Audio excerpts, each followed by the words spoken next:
Alright, happy Sunday morning to you all. It is 10:45 in the morning.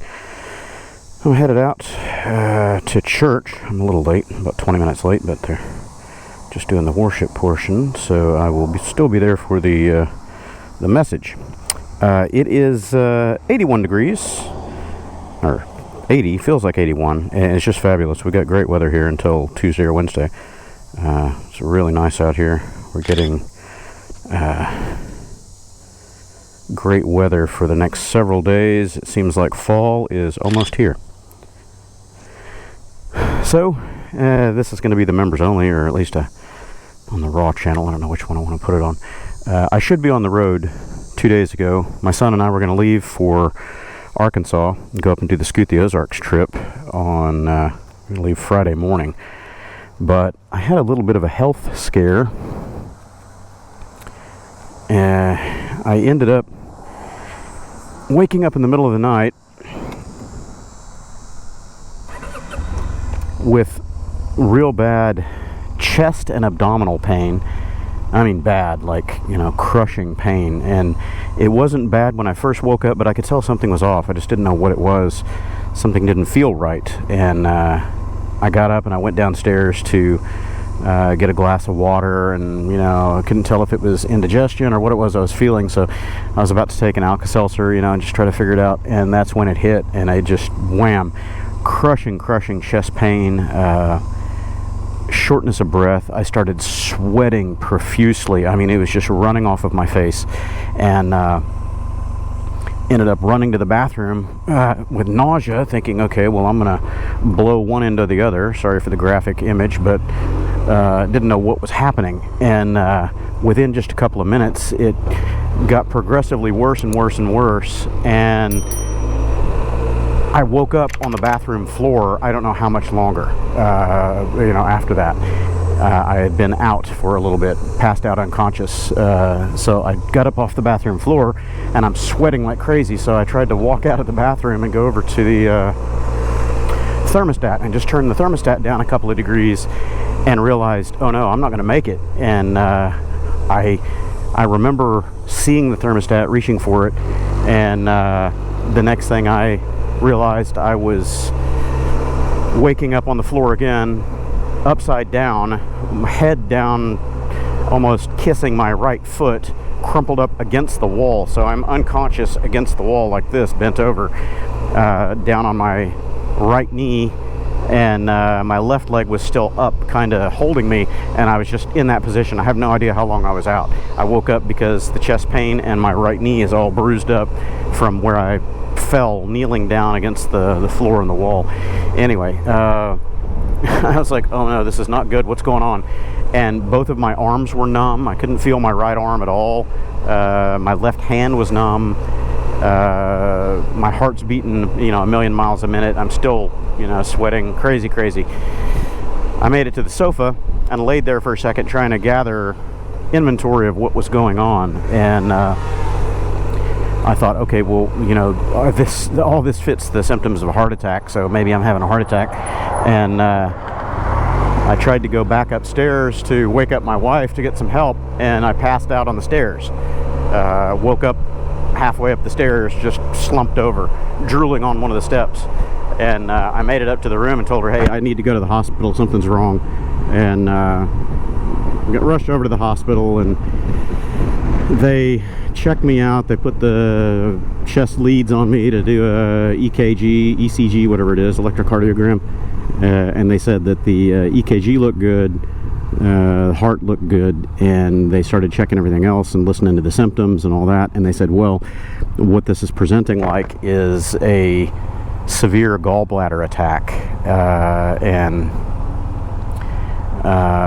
very likely you've got a blocked bile duct, and it'll present with all those symptoms: blood pressure drop, rapid blood pressure drop, fainting, crushing chest pain, neck and shoulder pain, predominantly on the right side, everything that I had, nausea. So apparently I've got some gallbladder problems, gallstones or whatever, and it's blocking my bile duct, biliary ducts, whatever they are. And yeah, so anyway, I spent the last couple of days trying to get back to normal. The following day I was just incapacitated. I'm so weak, and you know, stomach and abdominal pain and all kinds of stuff going on, and very weak. It was hard for me to go up and down the stairs and all that. So anywho, I'm feeling better latter half of yesterday and today, so that's why I'm not in Arkansas. Put my schedule back just a little bit. So I'm hoping that maybe middle of the week I'll have time to dispatch a couple of work chores that I had intended on doing middle of last week, and then I could have worked yesterday, Saturday, but I ended up just not feeling well, not wanting to be too far away from a bathroom in case I nausea or whatever. So maybe if luck and the stars and fate is in my favor, I'll be able to hit the road middle of the week, Wednesday-ish, something like that, maybe Thursday, and head on to Arkansas. Neil, Murnell, a few of the other guys are still there hanging out at the campsite. They're going to be there for a total of 10 days, so I should be able to catch the last couple days of the Scoot the Ozarks gathering up there in Eureka Springs area. I think they have a dinner or something that they do on Saturday, so I haven't been able to attend that in the past, so that'll be nice. Hang out with some of the folks, maybe get to tour some of the nice roads up there. The weather in Arkansas is supposed to be just absolutely phenomenal right now, just to be lusted and admired over. Mid 50s at night, I think, low to high 50s. During the day it's low 70s, clear sky, breezy. Oh, how I wish I was there. We're getting really good weather here right now too, but middle of the week I think it's going to go sideways. So I'll have to check the weather forecast for later this week up there and see how it's going to be for camping. But this is ideal camping weather, especially hammock camping. Oh yeah. So after church today, I think I will head over to the park up here, Bear Creek Park, over off of Eldridge, Clay Road area, and hang in the trees for a little bit and soak up some of this amazing weather.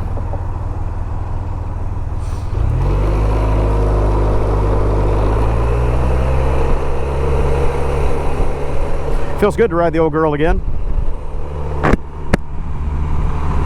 Smooth and silky.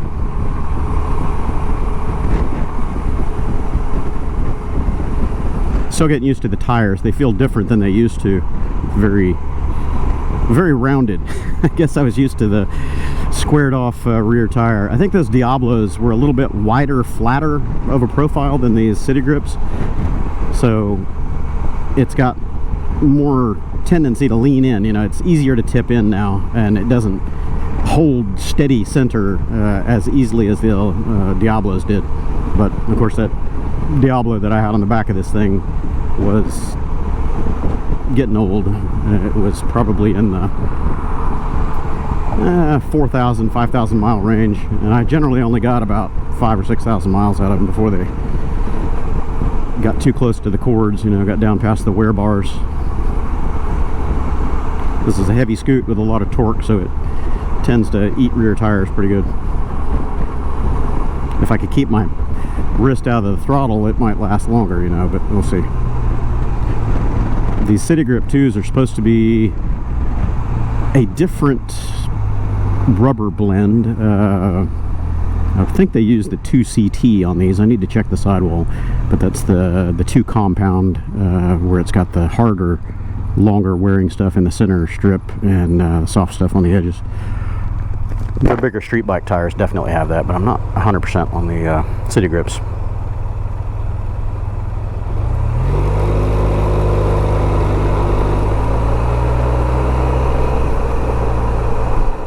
It's definitely accelerating smoother, better after replacing the hit clutch that was absolutely shredded, and putting the original clutch bell back in there. I never did take measurements or pictures of that clutch bell, but it's bad.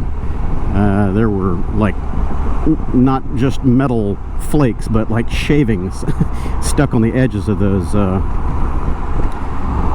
hit clutch shoes from grinding out the clutch bell.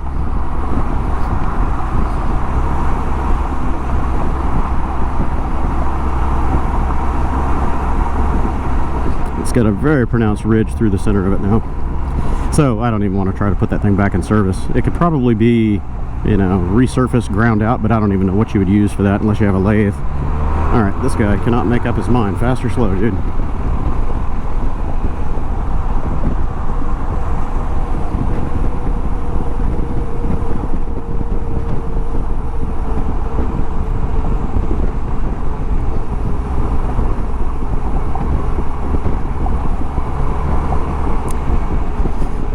They're redoing this retaining wall here next to the sidewalk. The city came in and ripped a lot of this out after the hurricane.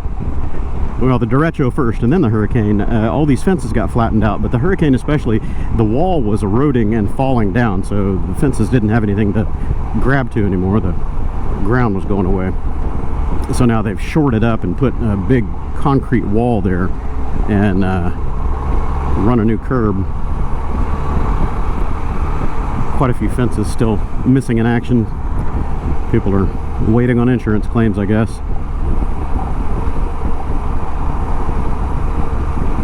Oh, another red light. These brakes feel amazing compared to what they used to be. They used to take so much pressure. I mean, they've always been good brakes, but they were, you know, 2-3 fingers. You had to really get in them. Now with these master cylinder rebuild kits that I put in here and the EBC HH pads, they grip like crazy. They're good.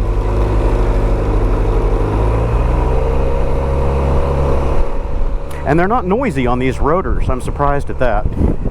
That's one thing about the EBC HHs. They're a little noisier than the factory semi-centered pads or organic pads, whatever. I'm not sure what formulation they use, but the factory pads are real quiet on most bikes, and the EBCs get noisy, especially if you've got the pedal rotors, you know, that have got the rough edge, but you can almost always hear them going zzz, you know, spinning past the pads whenever you get in them for the either the slots or the air holes, you know. But these are solid discs without that pedaled edge, so maybe that's why they're quieter. I don't know.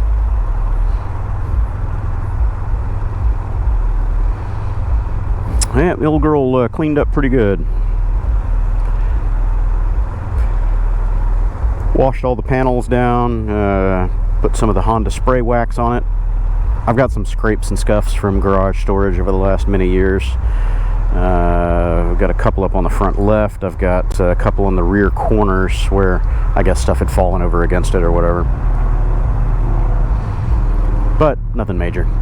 20-year-old bike, you know, it's going to have some bumps and bruises.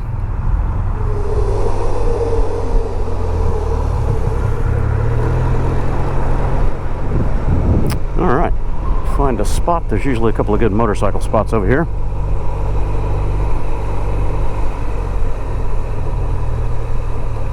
There's one motorcycle spot full, and here's another one. I can squeeze into that. But this thing's heavy and that's uphill, so I'm going to step off and back it up because we'd rather not drop it against that very expensive BMW. That could be a bad day for everyone involved.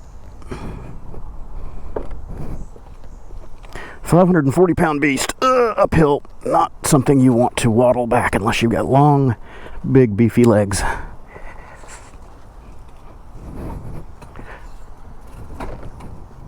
I used to struggle to get this thing up on the center stand when I first got it, but this is the bike that taught me, after all the others that I've owned, including Goldwings, that it's leveraged down with your weight on the center stand bar is more important than lifting up, because I was forever trying to lift at the same time. Now, lifting doesn't do squat on this heavy of a bike. The Goldwings have a little different shape to that lever arm there, and they never gave me as much trouble getting up on the center stands as this one did when I first got it. But anywho, all right, off to church. All right, we were almost the last ones out. We stuck around and chatted for a while with the pastor and his wife and a bunch of the church folk we haven't seen in a little while. At least I haven't seen in a little while. My wife sees them almost every week. I'm the wayward child that doesn't come to church every week. We're going to go over to Lupe's Tortilla, just across 99 over here, and have lunch. My wife said she would rather eat out than cook today, so that's what we're going to do. Called my son and said, hey, let's go have Lupe's for lunch. I'm not really all that hungry. I had a big breakfast.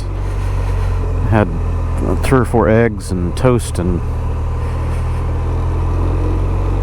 I think I'll probably just eat chips and salsa, maybe a little appetizer or something for lunch. I'm just not all that hungry. Maybe I'll still have time to go to the park over there, Bear Creek Park, and hang in the sunshine after I get done over there. Let's see.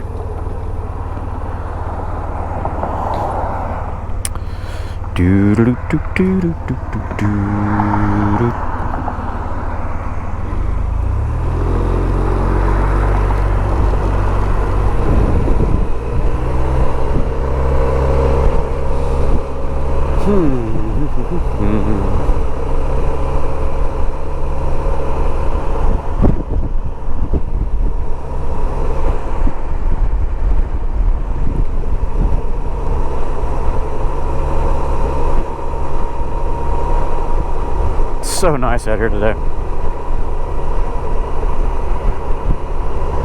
My arms are already sunburned from being out in the sun for a while yesterday. I can really feel the sun on them. Like, yeah, a little bit tender. The back of my neck too. Ugh.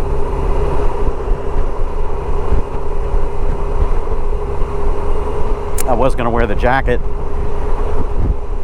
for this little short ride today, but my neck is so sunburned that the collar of the jacket was eating my neck. I'm like, nah, I'll chance it. I'll go without the neck scraper. Hopefully I don't get elbow scrapers out of it. It's windy today, blowing me around. And one of my plastic panels is rattling a bit. I can hear it. Oh, it's up here. It's this pocket. I need to put a little felt pad at the front end of it where the spring is for the lid. That's where it rattles.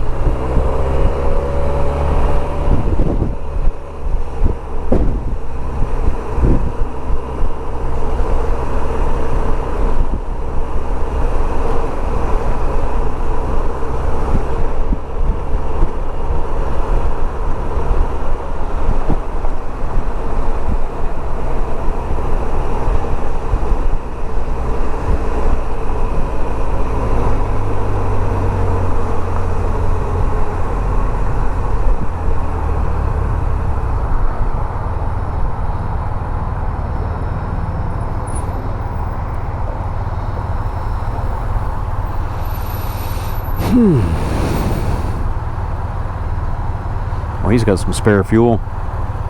Big diesel tank.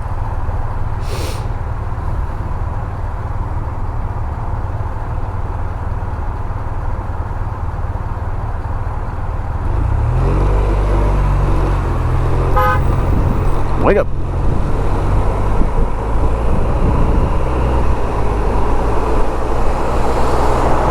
Now he's in a hurry.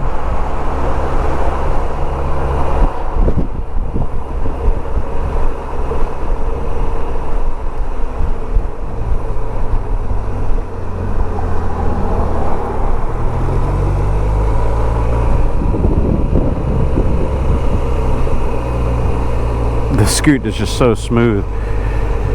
Sewing machine. Yeah, this is the street.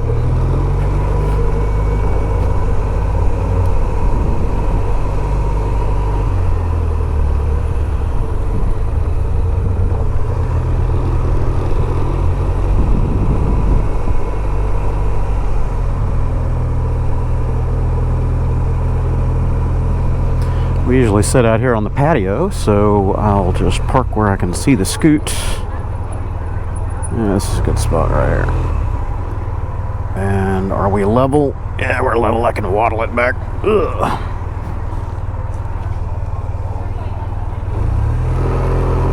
I don't waddle this thing.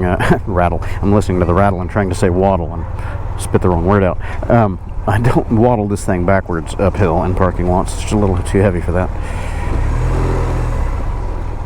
That's good right there. Leave it out where cagers can see it instead of flying in here and punting it.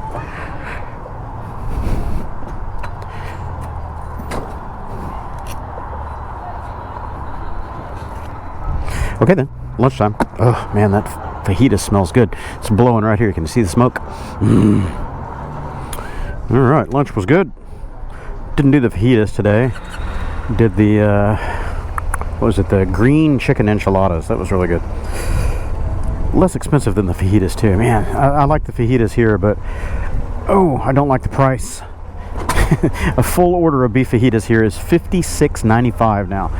$57 for beef fajitas. Goodness sakes, that's just a ton of money. We got 3 meals for the price of just one full order of fajitas. My wife and daughter got the Lupe chicken, or chicken Lupe, whatever, and I got the chicken enchiladas, and those before the other stuff, drinks and all that. That was, you know, $60 right there for those, maybe 56, 58, so same money. 3 meals for one. Lupe's is good, but they are a little bit expensive.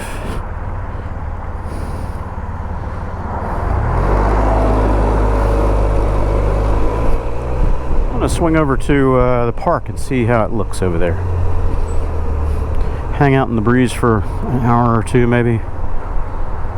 Catch up on emails and online posts and stuff that I've missed.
Boop.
I gotta get used to this scoot again.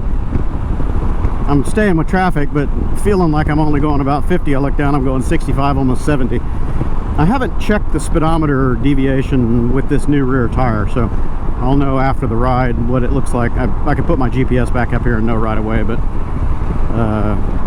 it's probably just about accurate. So I'm going almost 70 on the access road, right with all the rest of the traffic. so we'll do it. I think I was going to try to get all the way across and nail that median like everybody else does.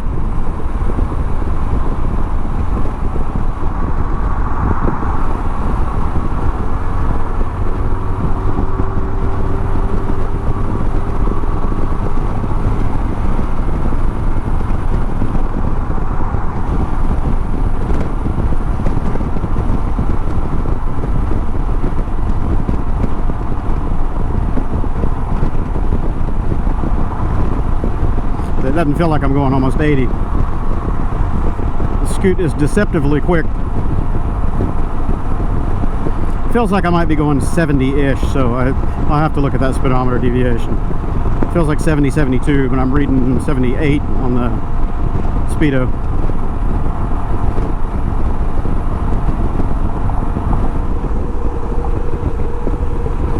But there's the old gun range that I used to be a membership of, Bayou Rifles, right down that little access road. You can see the walls there for the side of the shooting area, but I hadn't been there a long time, man, almost 4 years, and I kept paying my dues, you know, yearly membership fees and all that, and just hadn't been there to go shooting. And then every February is when the dues are due, you know, the membership fees, and I missed it. I was tight on funds and just not really paying attention, and once you fall off of the roster, that's it. You got to go back in as a new member, and that means the waiting time to find an empty spot and everything else. So I lost my spot, lost my membership.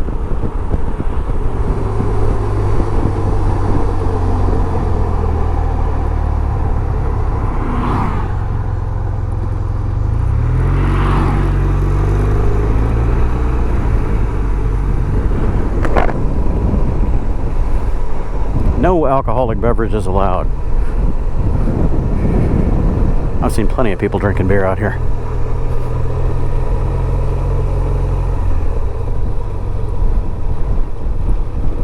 What you doing, buddy?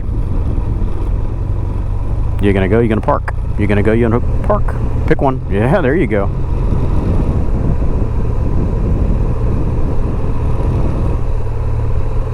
Something is hanging underneath that truck. Oh, it's a side step. It's all bent, hanging down damn near on the ground.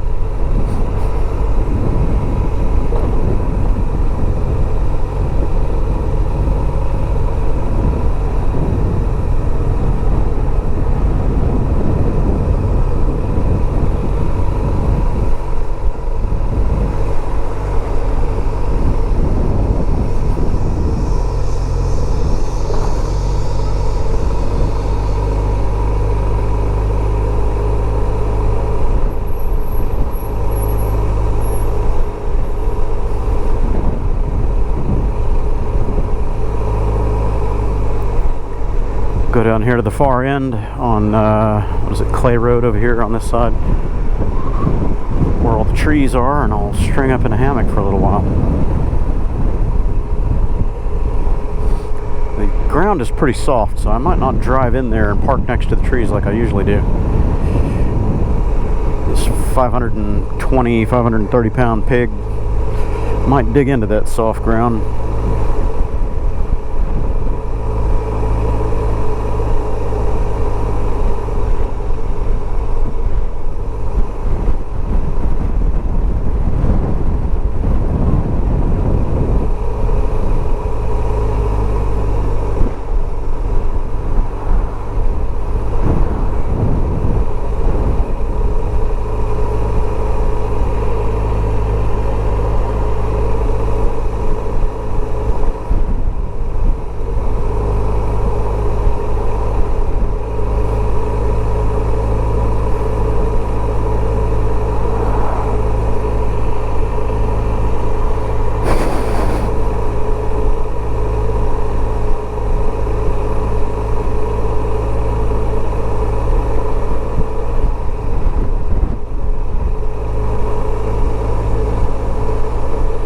Perfectly clear sky, not a cloud to be seen.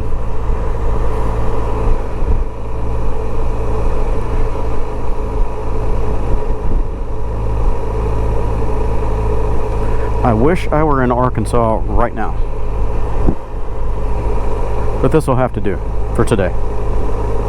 Maybe later in the week I can get on to Eureka Springs and join the boys. We'll see.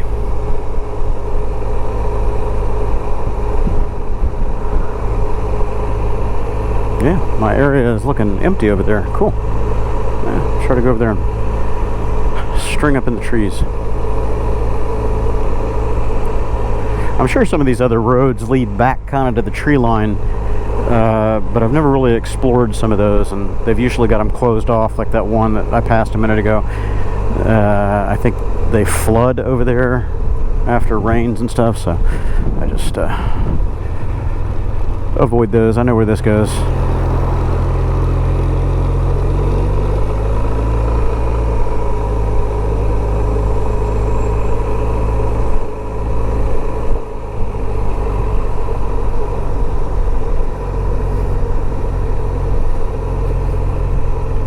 So let's take a look at the carnage.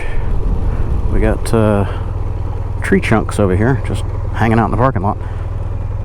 Those aren't growing out of the parking lot. Looks like somebody did some stumping, cleaning, and left some detritus behind.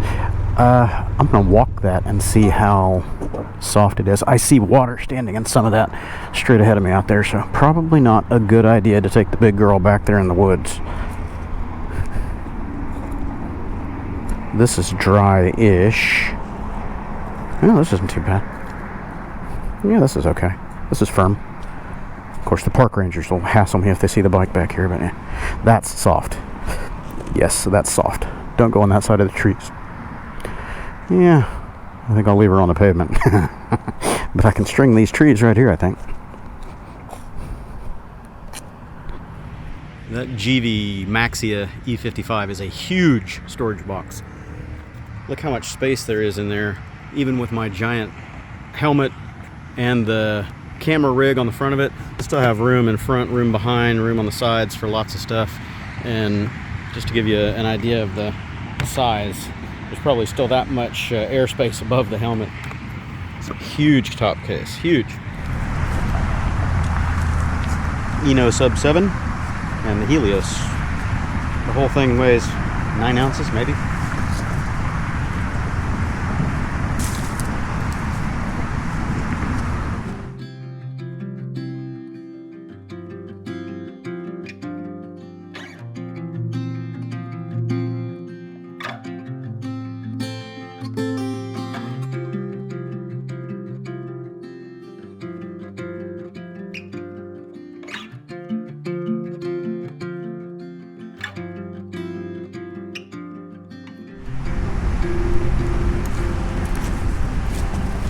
Climate Recon pillow. Not like I need a pillow in this hammock. This curve is pretty tight, so your head's lifted up anyway, but you know, just in case. It goes with the pack. This is like 2 ounces, maybe ounce and a half. Oh yeah. There we go. Get the pillow out from behind me. Come here. Oh.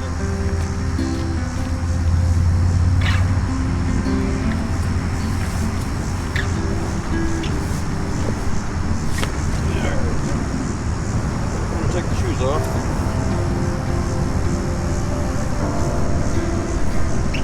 And here's the breeze. Oh yeah.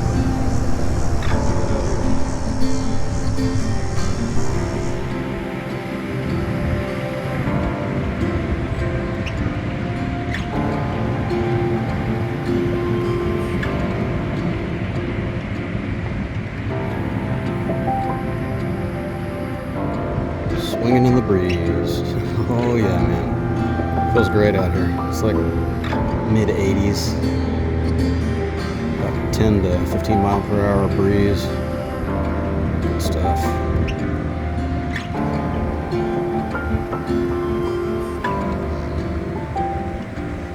It's enough that it's rocking me around. I haven't started that motion. The wind is doing that. Good stuff, man. Nap time. Alright, well, I've been here for a couple hours. Figure it's time to pack it up. My shady spot is no longer shady, and I'm starting to bake in the sun, so time to go. I'm going to this up. Parachute away. These ENO hammocks come with integrated stuff sack, little captive bag here. And what I usually do is I leave my rope ends out and shove everything inside, leaving those two at the top so I can grab either end of it and deploy without it hitting the ground, because these are very thin nylon and they tend to snag on stuff, and you snag it enough and it will rip through on you. I lost one that way. It wasn't the Sub7, the really thin one. It was one of the other ones. One of the full size ones, actually. It was the double nest. Yeah, double nest. It got snagged on a little twig on the ground, and I lifted up a little too hard, and it tore a hole in it.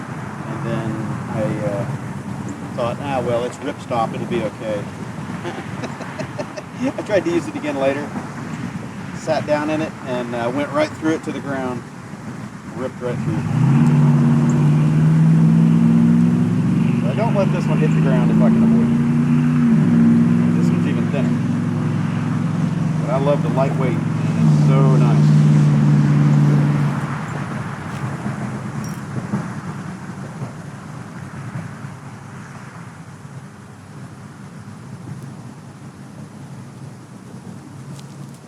Do my normal cord hanking routine here.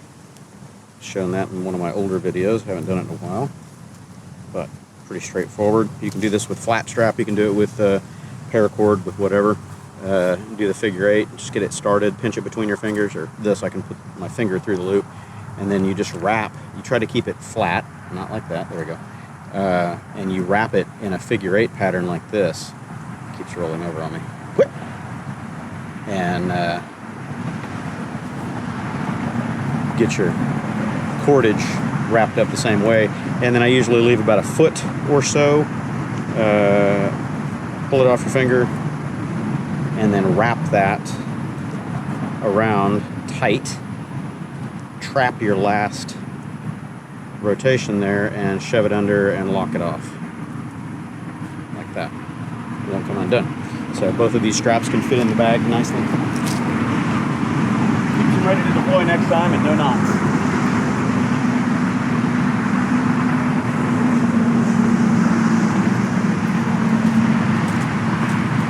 Putting it away is about twice the amount of time as deploying it. I can deploy this thing in 60 seconds. Putting it away, if I'm not talking and wasting time, I can put it back in the bags in about 3 minutes-ish, something like that. One more wrap. 2 more. There we go.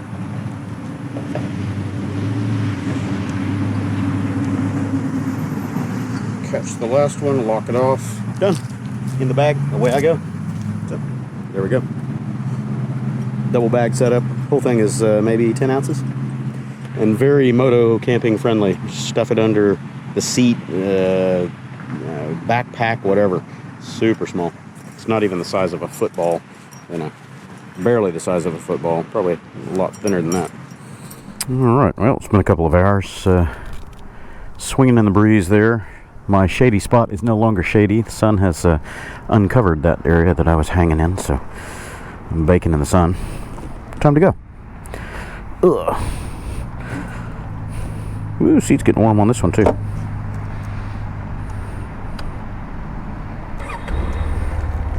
This is why I keep my little lanyards, so don't even need to get off the bike. It's particularly handy to do that if you are parked in, you know, real soft or muddy or something like that, because you don't want to lift the stand up on the bike and then have to put it back down to get that off the bike, you know, it's standing next to it or whatever, because then the bike's going to fall over again. Get out of the way. Oh, now gotta take the glove off. There you go. If you get a tank bag, toss it in the tank bag. Scooters have storage, man. Pockets. Gotta love pockets. Side stand up. Let's not drop it in the weeds here. Oh, I suppose I should mount my phone up here. I might do that now. Better than it floating around in my back pocket and going walking about on the road. Alright, well, back to the hacienda.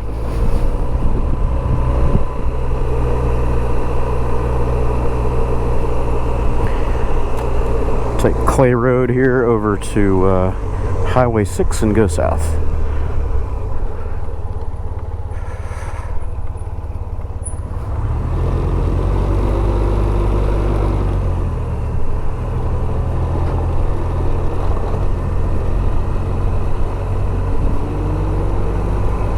You can make it around that corner. Keep going.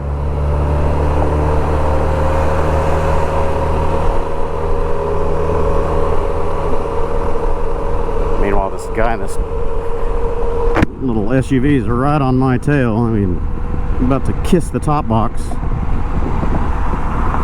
Genius. Not like it's my fault. I was stuck behind Slowboy there.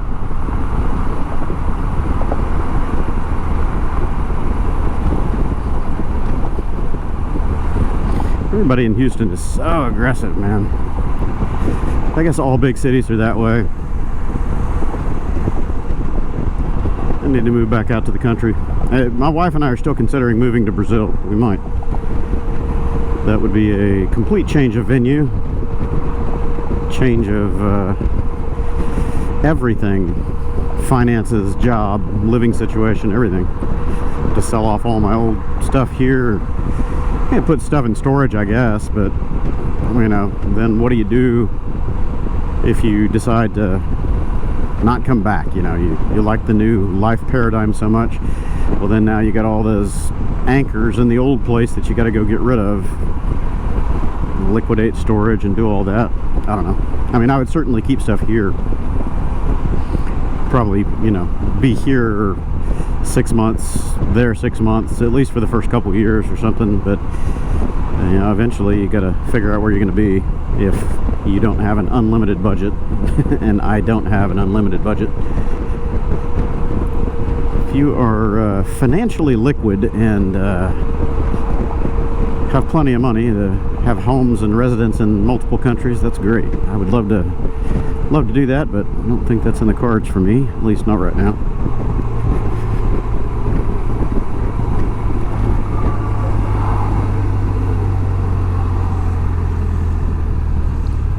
Still waiting for that Powerball lottery winning, you know.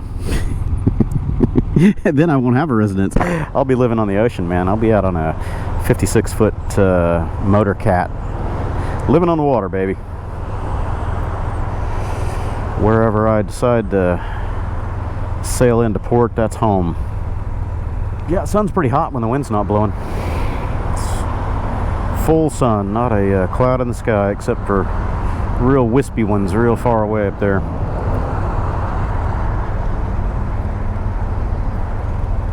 Although the weather is supposed to be changing midweek. I was looking at the forecast, and this whatever the new tropical depression is that's forming out in the Gulf, they're saying it could turn into a hurricane as early as Monday or Tuesday, and then we're going to get some of the spin-off Wednesday, Thursday here. So if I'm going to escape and head to Arkansas, I guess Wednesday would be the day. Because if I don't get on the road, I would be riding in that slop, and I would rather not.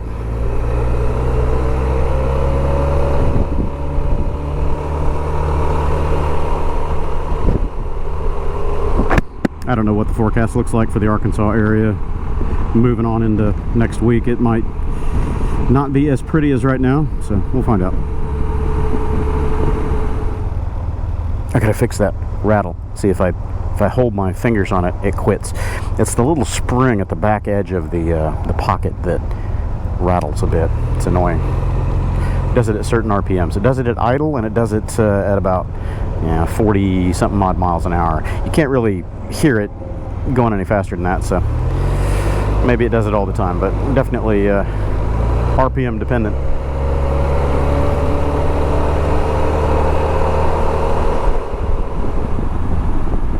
So yeah, now's a good time to test my speedometer deviation. And can you guys see the front wheel hopping right at 70? They didn't get this thing balanced. Damn, that's annoying. Maybe I'll have time to pull the wheel off of this thing this week before the weather turns, before I hit the road, obviously, because that's annoying as shit. 65 to 70, it's hopping, hop, hop, back. They didn't get it balanced. I need to pull it off of there and have it rebalanced. I'll take it to them, make them rebalance it. I paid them 55 bucks, so they'll do it.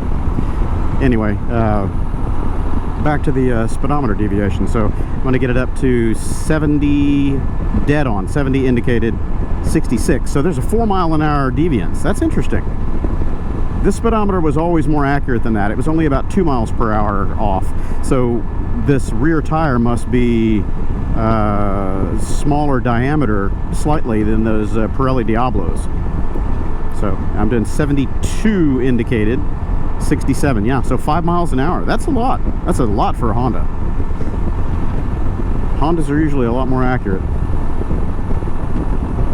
Need to take a nap. There's a mattress. Yeah, so I just need to remember that. Yeah, it's right at 5 miles an hour, so 67, 72.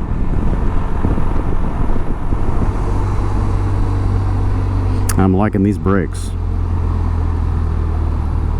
They feel really good. I'm surprised how firm the brakes are, considering these are 20-year-old rubber lines. They were clogged up, man. The rear especially was clogged when I did the brake rebuild on it. I flushed them out to get rid of all the old fluid, and I just wasn't getting pressure on the rear.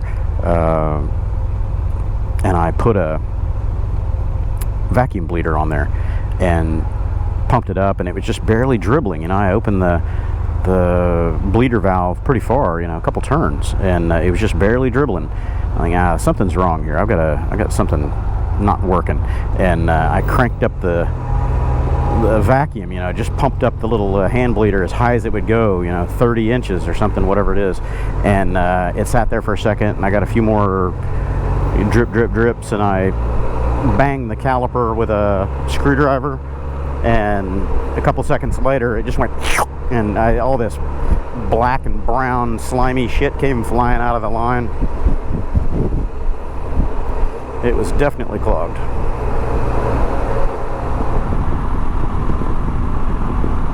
I'm surprised the suspension still feels really good on it too. I upgraded the forks on this with Hyper Pro front springs and no valve emulators. It was just the springs and a different weight of oil. I can't remember what they recommended, but it was something thinner than the factory, like 7-weight oil or something like that, which I thought was strange, but the front of it feels pretty good. The rear shocks are what surprised me, because they're just factory, and they're still very controlled, very supple. They don't wallow, they're not harsh. It just tends to work.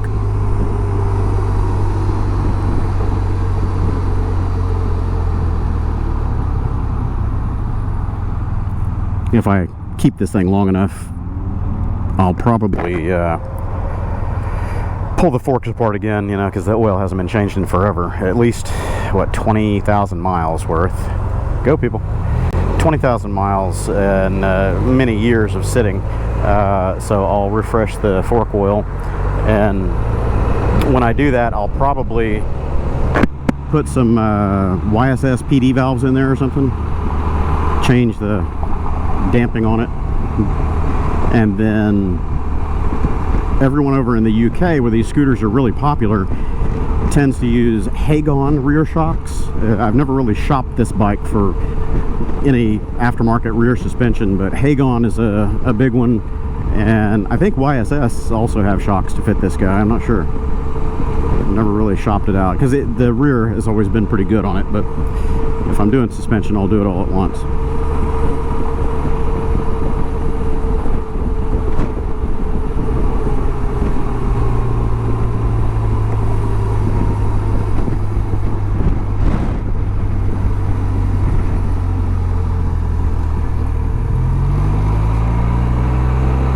Nobody's next to you, huh?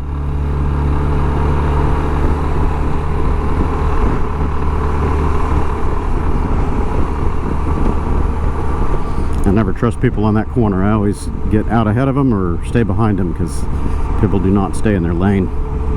Not at all.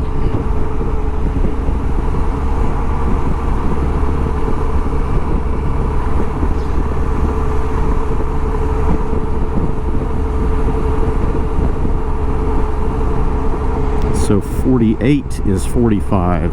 So it's progressive or geometric on its curve for the speed difference. So 45 is, whoop, dropped below 45. Go up a little bit. Trying to catch 45 and watch where I'm going at the same time. Yeah, 45 is 42. So it's 2 to 3 miles an hour at surface street speeds, and then highway speeds it's 5 mile an hour difference as you're getting past 65 or so.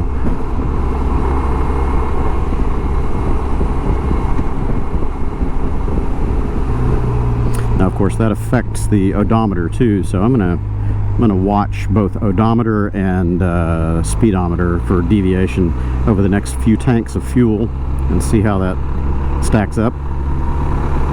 See if that deviation is consistent.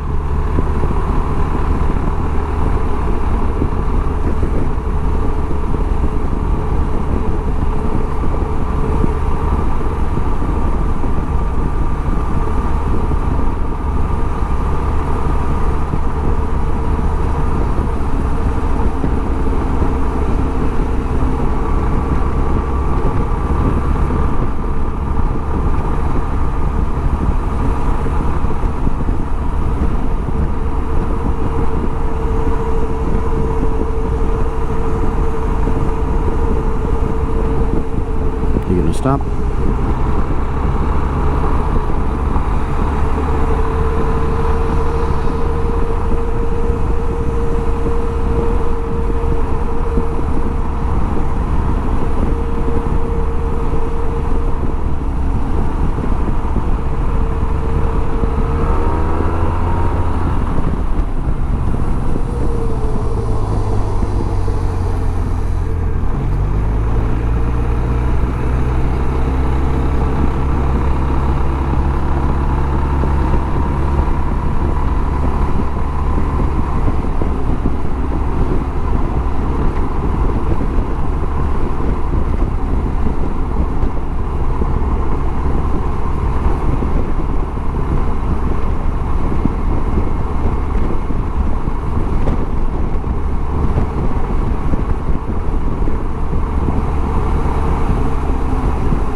The front is more active than the rear for sure over these rough roads.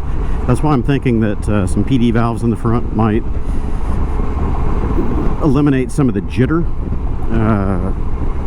The original springs in the SilverWing are really soft. When I got the bike, it was only 2 years old, and it felt like the springs were slacked by like 50%. It was awful.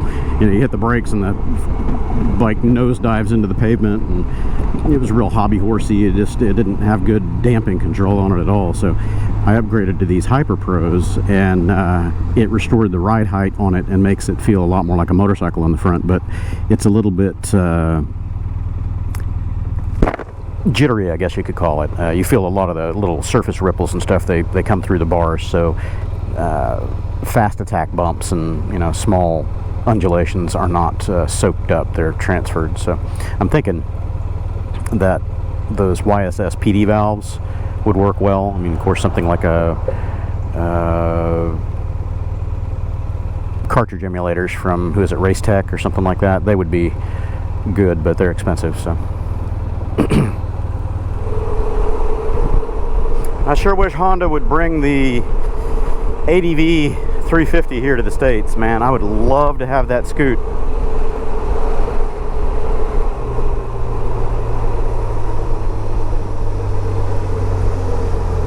Yeah, these are one finger brakes now. Love it.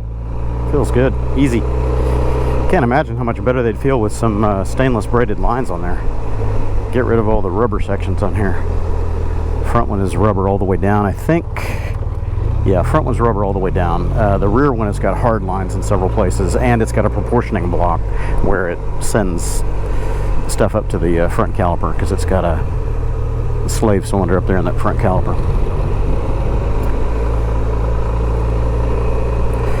Anywho, home again. Thanks for tagging along. If you have made it this far, I am going to continue cleaning up my messy driveway and patio because all the stuff that was in the garage is not in the garage anymore, so I could have workspace.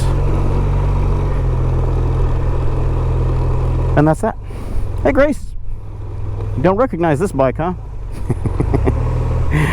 Been too long, she hasn't seen this one.